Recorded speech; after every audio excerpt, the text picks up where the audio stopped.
So, outside of the people you don't like on Twitter, what issues should Democrats be hammering on the hardest?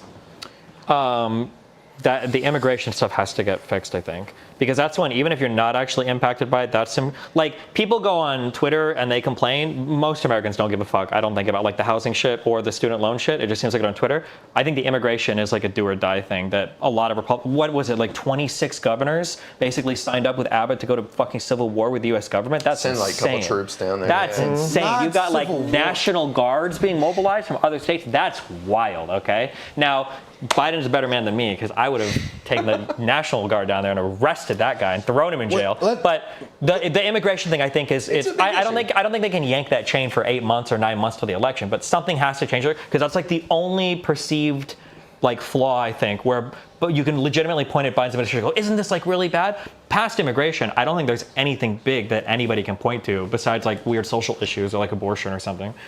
If you're like pro-life. Well, yeah, I mean, the immigration issue is not going to get solved between now and the election, so we do have to find some strategy to talk about, because the bill's dead. But at least if he pushes for it, at some point you can hold Republicans responsible, right? Yeah, Biden's going to go out there and he's going to hammer Exactly, them. yeah. We've got a bill, they won't sign it. Right, they refuse to take yes for an There's a ton of reporting right now. The Biden campaign is just sitting back and clipping every single clip from Dan Crenshaw, from anybody who's saying, like, why did these negotiations fall through? We could have made a deal, and people heavily hammering it, and they're going to play it again and again and again come election day. And it was so a lot of the Republicans actually wanted that policy to go through, right? It was a Republican Dan wish Crenshaw list. wanted it. Langford wanted it. A lot of Republicans wanted it. Well, they put this. But they've explicitly said that they don't want to give Biden the win. political win. Yeah. That's all which is it a came down very, to. very, very weird. It's literally the frog and the scorpion. Yeah. Did you see James Langford's speech on the House floor about it? He was the person who negotiated on behalf of the Republicans. He Yes. went out there. They had Yes. already abandoned him. Like Mitch McConnell had already said, "Fine, we're not really going to push it anymore." But he went up there and he, as long with like a few other Senate Republicans, still pushed it, because he, on principle, he negotiated. He knew it was a good deal. He's going to stand on it. He said, I came here to legislate, not here just to give press conferences, yada, yada, yada. But one thing in there really took me aback is when he said that there's a certain political commentator who told him that if he tries to find a compromise on this issue in an election year, that he will end him. And and the theory is that it was Steve Bannon. Really? But yeah, that's the theory at least. I totally believe that. Well, and he Sounds like a very Bannon thing to say. How influential is Bannon still? He's still pretty influential. His War Room gets a lot of viewership. I mean, it's alternative media, but it still carries a lot of weight. Tucker Carlson, a lot of, like, Matt Gaetz, Marjorie Taylor Greene, like, these people still, when they are asked to go on their show, they run to a show. So I cannot wait. In those circles, it has weight. I can't wait for the Trump coalition to collapse. Oh, I'm so here for it. I personally think some huge L's are coming in November. People can disagree if they want, but I think that's the beginning of the end of He can't MAGA. run again. He's too old. The He'll be Republicans are convicted. finally going to have to wake up and be like, God, we actually need more than like a fascist god emperor to run our party Well, now. Awkward. Look at Nikki Haley. She's not backing down. I'm not saying she has a chance, but she seems to think she's onto something, and there's some people backing her up on it. So This is the thing about Nikki Haley. She, like, if you check the betting data, she's at like 4% chance to win. But if something happened to make Trump not able to run, and Right. that's not impossible considering he's facing like 91 charges, multiple of them felonies. He's going from court case to court case to court case with the dumbest lawyers around. Lawyers only there to delay, not to actually win cases, and they keep failing to even get close to winning the cases. I think it's important. It's not that he has dumb lawyers. Sometimes he does. It's that those cases are unwinnable. Like, in the public, you've got people putting out all these arguments like, well, he can do this, and well, it's not actually legal, blah, blah. But in front of judges, his lawyers are like, okay, we really, honestly, we just can't hold him liable for anything. I think that's telling that those are the arguments that they're using. I would say that part of the reason why they are dumb judges is because probably most judges are looking at all the cases in front of them and saying, I'm not taking this. You have no chance. You're going to lose. Oh, sure. Well, I mean, I'm just saying, I think that the merits of the cases, I think, are pretty strong. I think Trump is going to have a lot of trouble with a lot of these. With the information we have now, you three think Trump should be allowed to run? yes. No. Well, I think technically he should be removed, but in this Just because of that amendment thing. Well, in this political climate, if you remove him from the ballot, it's going to cause a lot of Good. problems.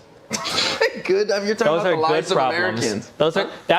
That's like saying we shouldn't do chemotherapy because there's a lot of cancer in your body that might accidentally get killed by it. No. Are you willing to? Okay, what if I told you 5,000 Americans. I think we're memeing and joking right now, but the idea that Donald Trump still has as much support as he does amongst the Conservative Party is probably the most embarrassing thing, at least in my lifetime of being in this country. And also how it was literally an insurrection. Trump literally cheerleaded the whole thing, and he still has that much support from Republicans. That's unfucking believable. From the same people that were supposed to be the party of law and order, the party of supporting our police, and you watch videos of them fighting and beating the shit out of them on January 6th, the people that were supposed to support our intelligence services and blah, blah, blah. That's wild. Called for the suspension of the Constitution? Let me ask you, that's insane. What do you think is better for our democracy moving forward, to remove Trump from the ballot or let him get defeated at the ballot box?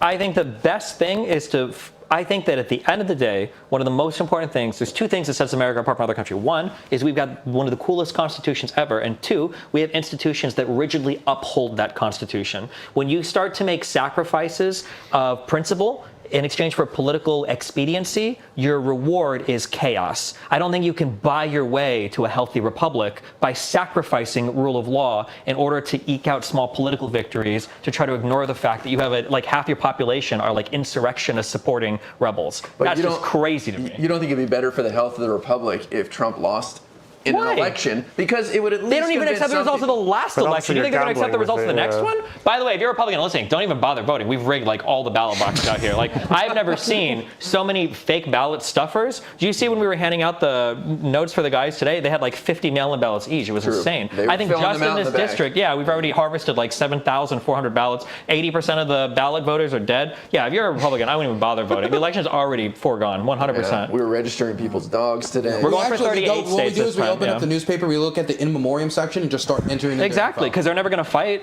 because they're dead.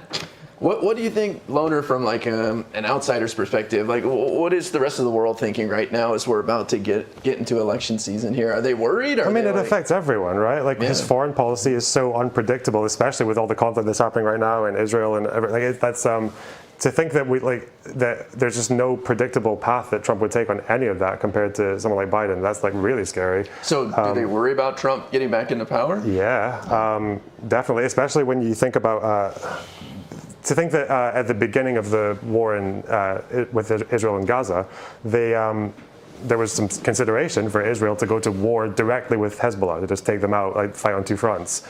And Biden partly played a part in that not happening because of the aircraft carriers. But to think like Trump being the way that he is, like maybe he would have done that, but maybe he would have actually encouraged it. And then obviously when Israel goes to war with Lebanon, that doesn't really work out very well, even if it's just those two. Then Ukraine, like with the idea of European security, of Trump thinking about coming out of NATO or pulling back on support to Ukraine. Well, that's how the Baltic states feel about that. Hungary, Poland, like Romania, Bulgaria. Poland, the Polish Prime Minister Duda, like 2 days ago, tweeted out, "Republicans, I'm ashamed of you. Reagan's turning in his grave for." Oh, I saw that tweet. Yeah, I don't think people, even in the UK, it doesn't affect us as much, but like Trump in 2016 emboldened a lot of opinions and like kinds of people who had normally had their heads held down.